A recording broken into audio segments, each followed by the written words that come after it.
अखंड मंथन के सभी दर्शकों को नमस्कार।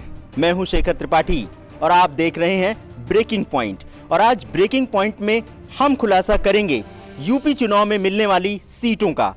जी हां, यूपी चुनाव में किस पार्टी का कैसा प्रदर्शन रहेगा, इसी पर बातचीत के लिए हमारे साथ हैं देश के सुप्रसिद्ध ज्योतिषाचार्य संत बेतरा अशोक जी, जो बताएंगे कि इस चुनाव में किस पार्टी को कितनी सीटें मिलने वाली हैं। वैसे भी आपकी बहुत भारी मांग थी कि यूपी चुनाव पर हम विशेष करें, तो इसीलिए हम हाजिर हैं आपके सामने। तो संत बेतरा जी, स्वागत है आपका अखंड मंथन में। सबसे पहले ये बताइए कि क्या यूपी चुनाव में मोदी फैक्टर काम करेगा? देखिए, यूपी चुनाव में मोदी फैक्टर ही काम करेगा जी, क्योंकि जो काम हुए हैं और इस टाइम जो सिचुएशन है भारत की, उस सबको देखते हुए जनता जागरूक है। जनता जातिवाद, गुंडा तत्व, परिवारवाद से ऊपर उठकर मोदी जी के साथ होगी। और जैसा मैंने पहले प्रेडिक्ट किया था, क्योंकि ये प्रेडिक्ट मैं अक्टूबर में ही कर चुका था, अगर आपका 9 फरवरी से 18 फरवरी के बीच में अगर चुनाव होते हैं तो मोदी जी बीजेपी को बहुमत मिलेगा। और वो 239 सीट्स का जो है मैंने प्रेडिक्ट किया था जी। तो स्टेप वाइज अगर आप देखा जाए तो उसके बाद हमने 30 दिसंबर को जो भविष्यवाणी की है वो भी 100% जो है एक्यूरेट गई है। लेकिन अभी हम बात करेंगे यूपी चुनाव के बारे में। तो वो यूपी के लिए हम बात कर रहे हैं। 30 दिसंबर को भी हमने यूपी के बारे में ही बात की थी और जो कहा था वो बिल्कुल एक्यूरेट, बिल्कुल वैसे ही गया है। आपका 4 तारीख को ही आपका जो है चुनाव की डिक्लेरेशन हुई है। 4 तारीख तक मुलायम सिंह जी और अखिलेश यादव जी के बीच में कोई समझौता नहीं हुआ। उसके बाद जो खींचातानी चल रही है वो चल ही रही है।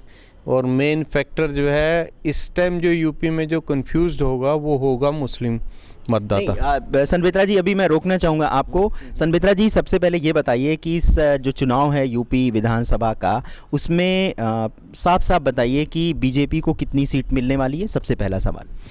बीजेपी को मेरे आंकलन के हिसाब से जो मैंने अक्टूबर में दिया था उसमें 239 प्लस का मैंने आंकड़ा दिया था और वो अब उस तरफ ही जा रहा है। लेकिन उस समय नोट का मुद्दा नहीं था। इस समय नोट जो है वो एक बड़ा मुद्दा हो सकता है। कि ये समर्थन में भी जा सकता है और खिलाफ में भी जा सकता है। आपको क्या लगता है? देखिए, ये नोट का मुद्दा जो है समर्थन में ही जाएगा। इसका जो इफ़ेक्ट हुआ वो ऊपर के 2% या 3% को हुआ। 97% जो आपकी पॉपुलेशन है इंडिया की, उसको इसका नुकसान नहीं हुआ है। हाँ, उनको अपना टाइम देना पड़ा, उनको एक तसल्ली हो गई है कि उनके पास जो अब जो भी है वो वाइट में है। चलिए ठीक है। तो संत बेतरा जी के मुताबिक बीजेपी को यूपी विधानसभा चुनाव में 239 प्लस सीटें मिलने वाली हैं। अब ये बताइए कि समाजवादी पार्टी जो पहले से ही सरकार में है, सरकार चला रही है और सरकारी मशीनरी पे उसका काफ़ी हद तक प्रभाव है, तो ये बताइए कि समाजवादी पार्टी कितनी सीटें ला सकती है?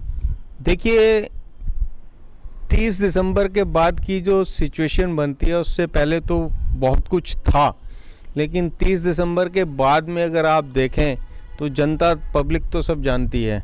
2 मुल्लों के बीच में मुर्गी हराम वाला काम हो गया। वो जो मैंने 69 सीट्स आपका सपा के लिए दी थी, मेरी गणना में अभी वो कायम है। और 68 आपका बसपा, आपकी 11 के करीब, 11 के अंदर कांग्रेस और रेस्ट जो अदर्स की हैं। ये यूपी के लिए जो है वो तो देखिए, गणना तो एक बार होती है। सिचुएशन चेंज होने पे अगर हमने अपनी भविष्यवाणी बदल दी तो फिर वो भविष्यवाणी नहीं हुई। भविष्यवाणी तो बहुत पहले कर दी जाती है। अब जैसे 2019 के लिए मैं कर चुका हूँ तो बहुत पहले कर चुकी है। उस टाइम की जो सिचुएशन होगी वो उसके हिसाब से नहीं होगा। वो जिस दिन बैठे गणना की तो वो हो गई। जी, तो ये बताइए कि जो अभी नोट का मुद्दा आया है उसमें थोड़ा बहुत तो हेरफेर होगा वोट में भी, और लोगों का जो रुझान पहले था उसमें थोड़ा बहुत असर आ सकता है। तो क्या आपको लगता है कि इसका फ़ायदा कांग्रेस, बीएसपी या सपा को मिल सकता है?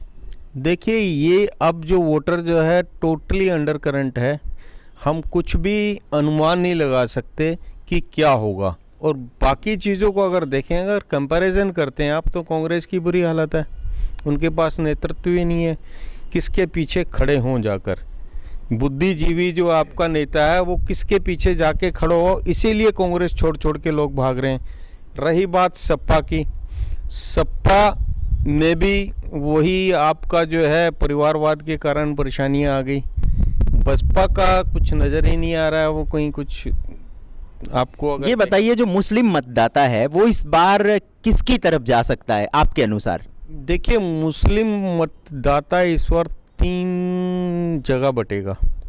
बीजेपी को भी मुस्लिम मतदाता का वोट मिलेगा। उसका कारण है ये जो उसे क्या बोलते हैं, मुस्लिम महिलाओं के लिए जो मोदी जी ने साथ दिया, वो शरीयत में तलाक वाला जो केस उठा था, तो उन्होंने मुस्लिम महिलाओं का साथ दिया कि 3 बार तलाक जो है ये वाजिब नहीं है और बहुत ज़्यादा जाती है महिलाओं पर, एक शरीयत का सहारा लेके।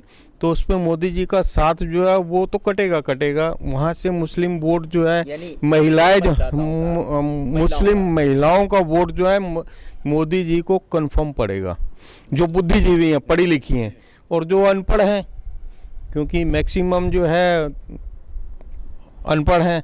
अगर जो अनपढ़ है उनका मैं कह नहीं सकता, लेकिन पढ़ी लिखी तो आपको टोटली 100% मोदी जी को देंगी। और बुद्धिजीवी वर्ग जो है, मुस्लिम वोट भी समझ गया है कि वोट बैंक की राजनीति है, उनको अभी तक यूज़ किया जा रहा है। और मोदी जी ने जो किया है बहुत कुछ किया, मैं मोदी जी की फेवर की बात नहीं कर रहा हूँ, उनको भी नज़र आता है।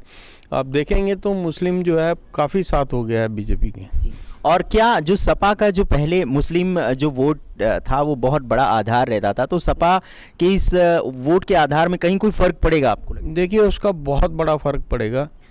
फ़र्क ये पड़ेगा कि इस टाइम जो है हिंदुस्तान में राष्ट्रवाद की लहर है, हर व्यक्ति समझ रहा है कि हम लोग किधर जा रहे हैं। तो उसका जो इफ़ेक्ट है, हिंदू मतदाता जो है, रेस्ट ऑफ मुस्लिम जो है, पोलराइज हो सकता है। और वो अगर पोलराइजेशन हो जाता है तो 239 प्लस जो है इजीली अचीव होगा। तो ये थे संत बेतरा अशोक जी, जो पहले ही अक्टूबर में ही हम अपने कार्यक्रम में पहले इस बात की भविष्यवाणी बहुत पहले कर चुके हैं कि जो ये यूपी विधानसभा के जो चुनाव होंगे उसमें बीजेपी 239 प्लस, समाजवादी पार्टी और बीएसपी में एक सीट का अंतर हो सकता है, जो 67-68 या 68-69 के आसपास हो सकती है। कांग्रेस को 10 से 11 के बीच सीटें मिलेंगी और बाकी अन्य दलों में सीटें बढ़ सकती हैं। ये आकलन संत बेतरा जी बहुत पहले कर चुके हैं। तो दर्शकों, आप ये चाहते थे कि यूपी विधानसभा चुनाव में किस पार्टी को कितनी सीटें मिलेंगी, इस पर हम आपको बताएं, तो संत बेतरा जी ने आपको ये जानकारी दे दी है। आपको हमारा ये कार्यक्रम कैसा लगा, हमसे अपनी राय आप बांट सकते हैं। अखंड मंथन देखते रहिए। अखंड मंथन ब्रेकिंग पॉइंट में हम एक बार फिर हाजिर होंगे आपके साथ कुछ नई रोचक बातें लेकर, कुछ नई भविष्यवाणियां लेकर। तब तक हमें अनुमति दीजिए। नमस्कार।